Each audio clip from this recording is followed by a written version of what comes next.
Have you ever wondered why you can clearly see a relationship is hurting you, and yet it's still so hard to walk away? It's not because you lack reason. It's not because you're naive. Somehow, every time you decide to leave, something pulls you right back in. From the outside, people may assume you're weak, but the truth is different. This is a psychological response shaped long ago, one that bonds your emotions to another person in ways that are difficult to explain. In the sweet moments, you feel safe, seen, and accepted. But right after, when the coldness or the hurt returns, the fear of losing that connection rises again. This mix of tenderness and pain creates an invisible thread that convinces you, if you just try a little harder, maybe you can hold on to the love you once felt. It's not about lacking strength. It's about the way your mind has been conditioned to remember love as something tied to both acceptance and pain. And the longer this cycle repeats, the deeper it carves itself into you, turning into an emotional habit that feels unbreakable.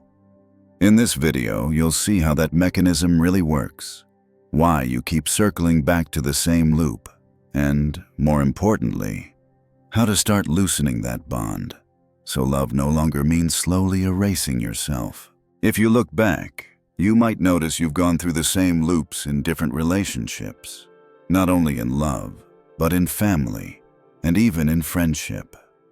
You keep silent because you're afraid of disappointing someone. You say yes to helping even when your body is already exhausted, just to avoid a sad look or a heavy sigh.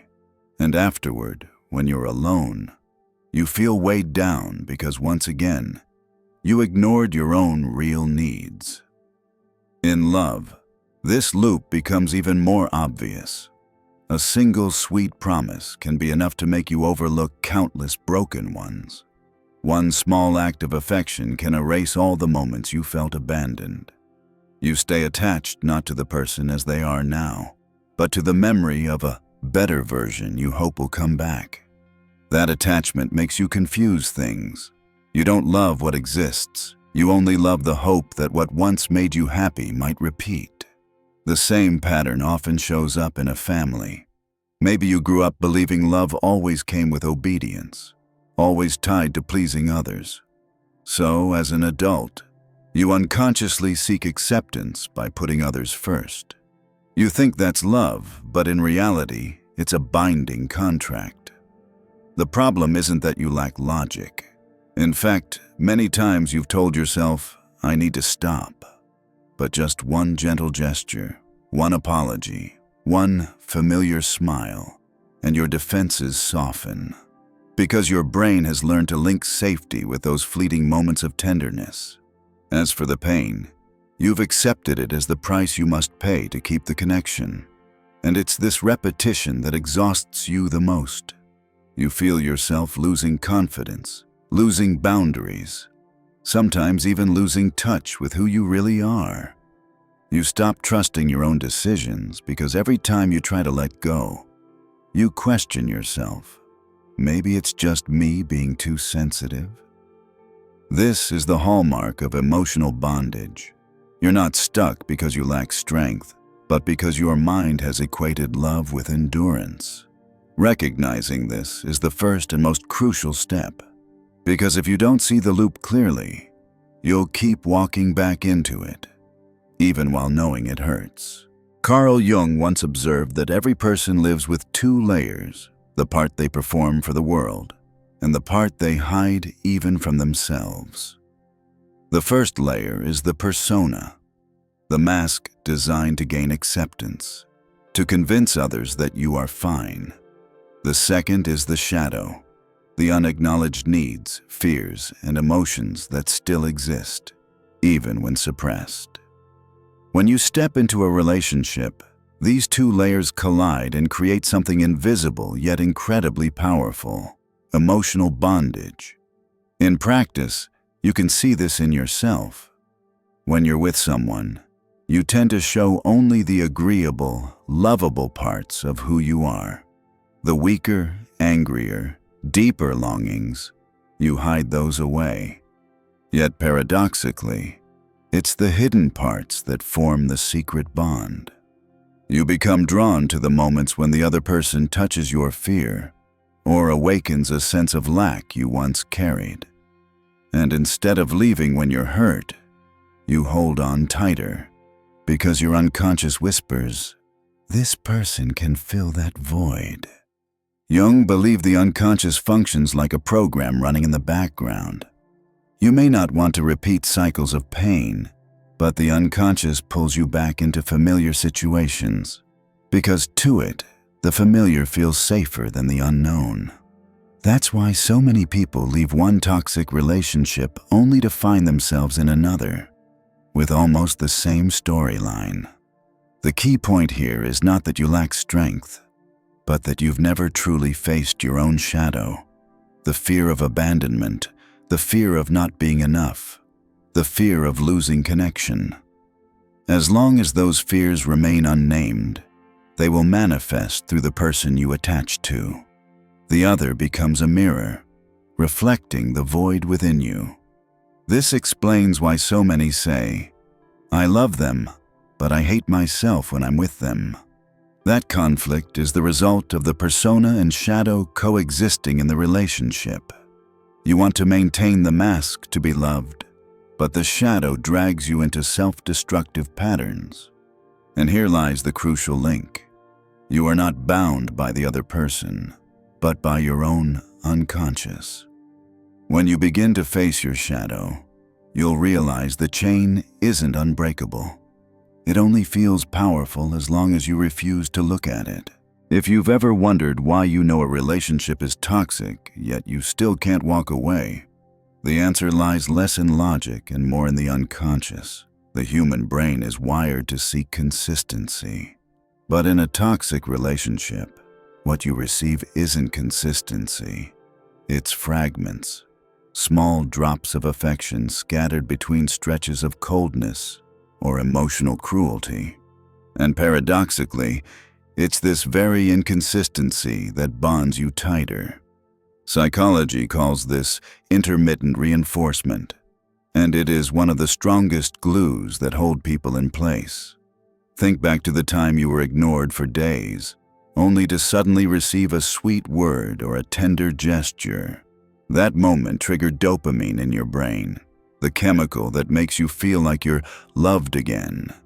In truth, you weren't loved more.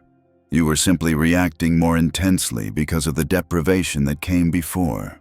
And so you cling to that tiny fragment of affection, treating it as proof that hope is still alive. Jung saw this through another lens, the unconscious. He believed that we replay the unresolved scripts of our past. If you grew up in an environment where love was conditional, be good and you'll be loved. Don't make the adults sad. Then as an adult, you're more likely to enter relationships that mirror the same pattern. Not because you chose wrong, but because your unconscious is familiar with that feeling. To it, instability feels like home. This is the loop. They give you uncertainty. You suffer but keep waiting. Occasionally you get a drop of sweetness. Your brain imprints that memory. You become even more attached. Each cycle convinces you that you have a duty to fix the relationship, rather than realizing you're being held there by an unconscious program. Here lies the cognitive twist. You are not bound because they're so special. You are bound because old programs in your mind haven't been updated. You are not weak. You are simply operating on patterns that were never brought to light. Until you see this clearly, you'll continue to be controlled, not through force, but through carefully rationed drops of honey. That's why what you need is not to wait for them to change, but to observe your own inner reflexes. The moment you soften, the moment you give in, the moment you whisper to yourself, "Just this one last time." Those tiny moments are the clearest proof that the unconscious is in control. And if you stay with me until the end of this video, You'll confront a truth most people never dare admit. The one who can manipulate you most deeply is rarely a stranger, but the very person you love the most.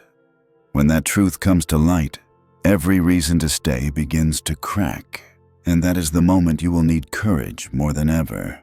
When you're trapped in a toxic relationship, what holds you isn't obvious violence, but the unpredictable swings of emotion.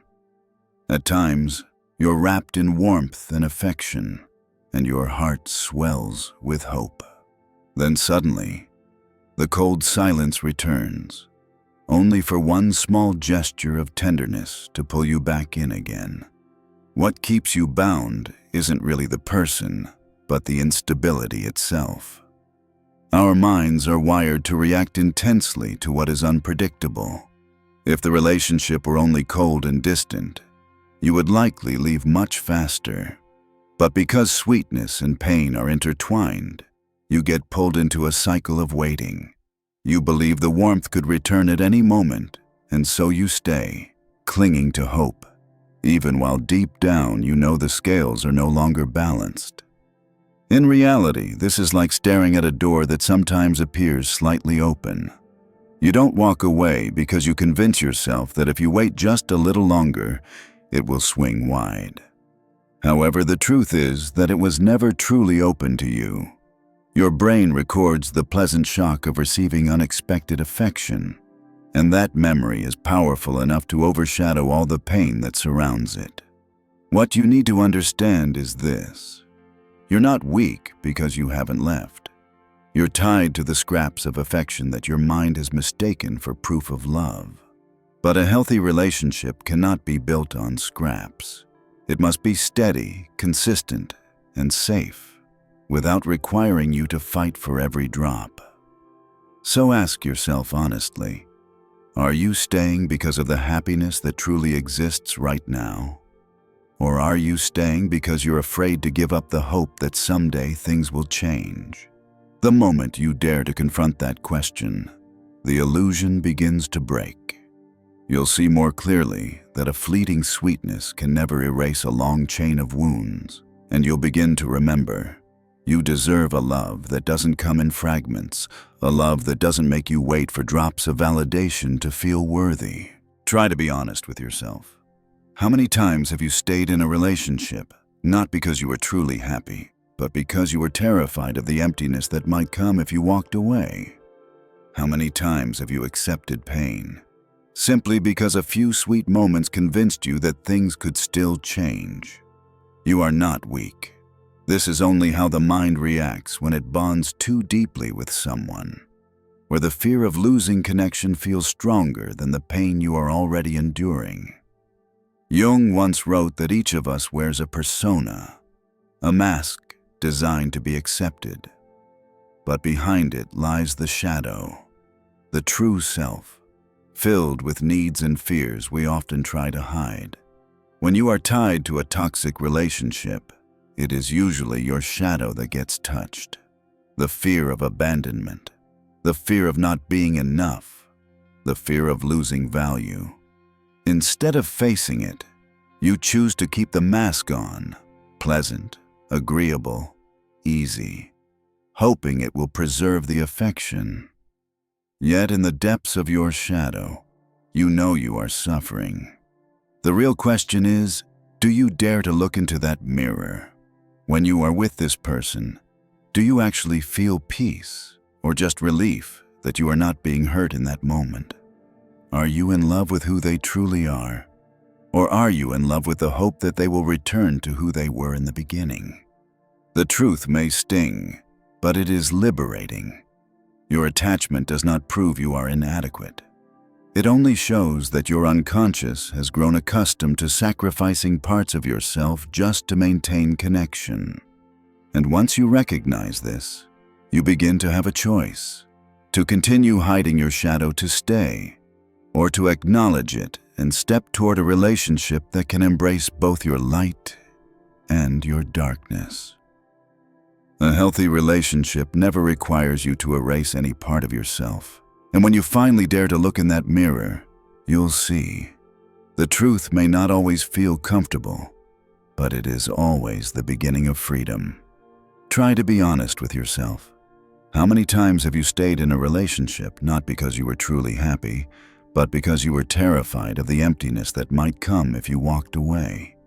How many times have you accepted pain simply because a few sweet moments convinced you that things could still change? You are not weak.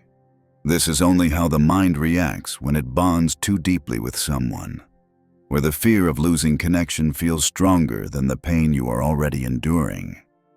Jung once wrote that each of us wears a persona, a mask designed to be accepted, but behind it lies the shadow, the true self, filled with needs and fears we often try to hide.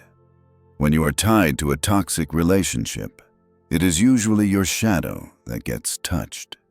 The fear of abandonment, the fear of not being enough, the fear of losing value.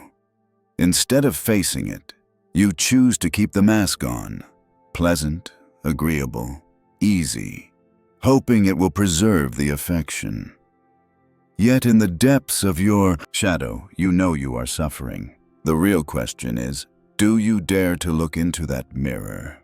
When you are with this person, do you actually feel peace or just relief that you are not being hurt in that moment? Are you in love with who they truly are? Or are you in love with the hope that they will return to who they were in the beginning? The truth may sting, but it is liberating.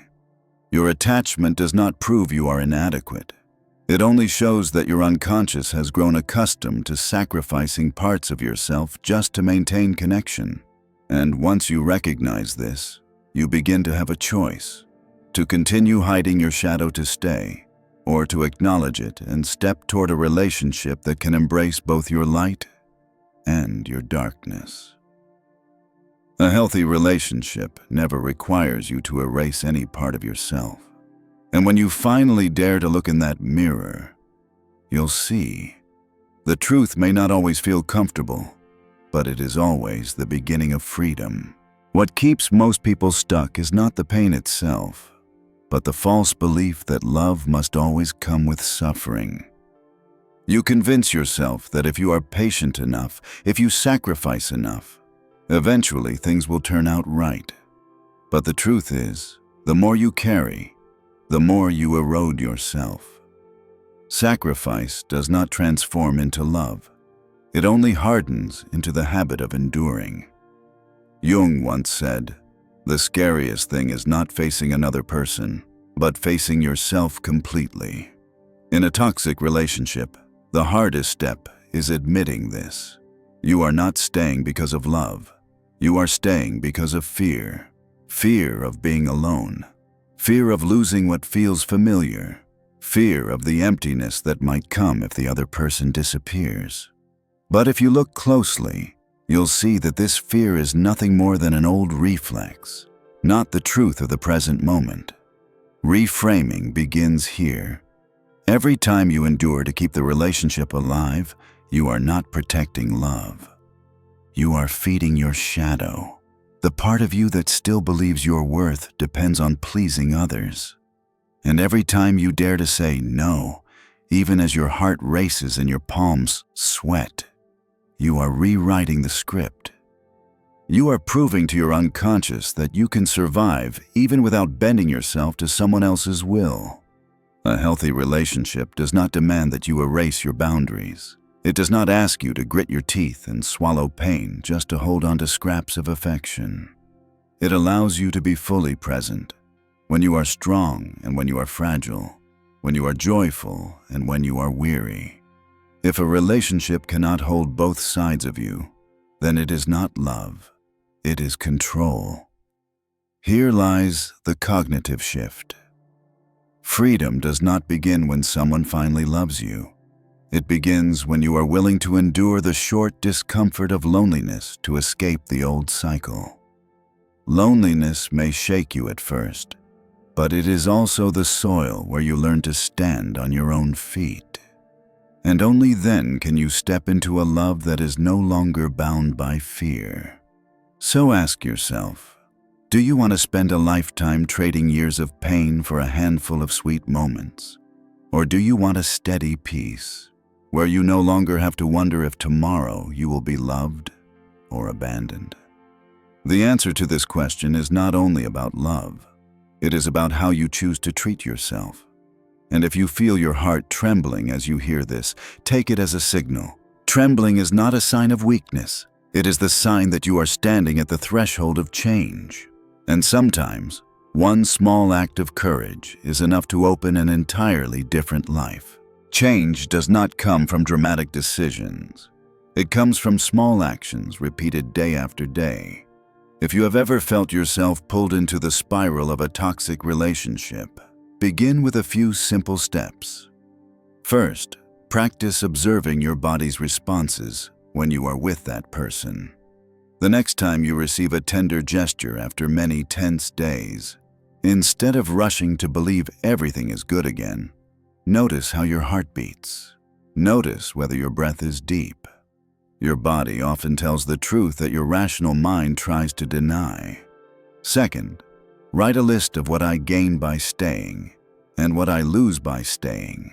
Let the pen be more honest than the justifications in your head, and when everything appears clearly on the page, it will be harder to keep deceiving yourself. Third, create safe moments of connection outside that relationship. A friend, a small group, or even a self-nurturing routine like walking, reading, or breathing practice can help. And as you experience safety and steadiness elsewhere, your mind begins to learn that care does not have to come with pain. Finally, allow yourself to feel the discomfort of saying no. Do not expect it to be easy. Accept that trembling is part of re-establishing your boundaries. Each time you pass through those few uneasy seconds, you are teaching your mind a new lesson. You can exist even when you do not please others. If you choose to stay in a toxic relationship without changing, the cost will not just be a few tears. It is an erosion from within. Day after day, you begin to doubt yourself. Was it my fault? Am I just too sensitive? And the more you question yourself, the more you lose trust in your own feelings. This is the fastest way to lose your sense of self. You don't just lose love, you lose the inner voice that guides you. And the cycle doesn't stop with one relationship. If the unconscious is never confronted, you will easily fall into the same script again. A new face, a different voice, but the same story repeats. You endure, you hope, you wither. Over time, this exhaustion hardens into a false belief that love must always mean suffering.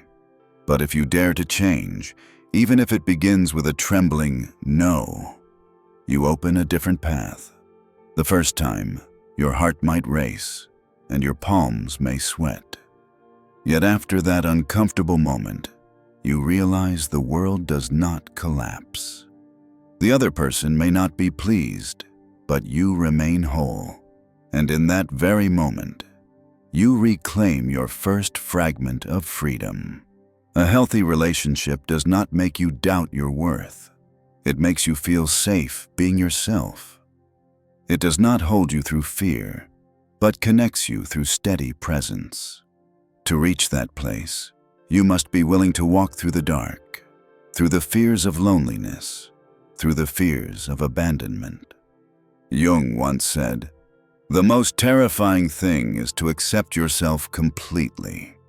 When you dare to look directly at those fears, you stop running.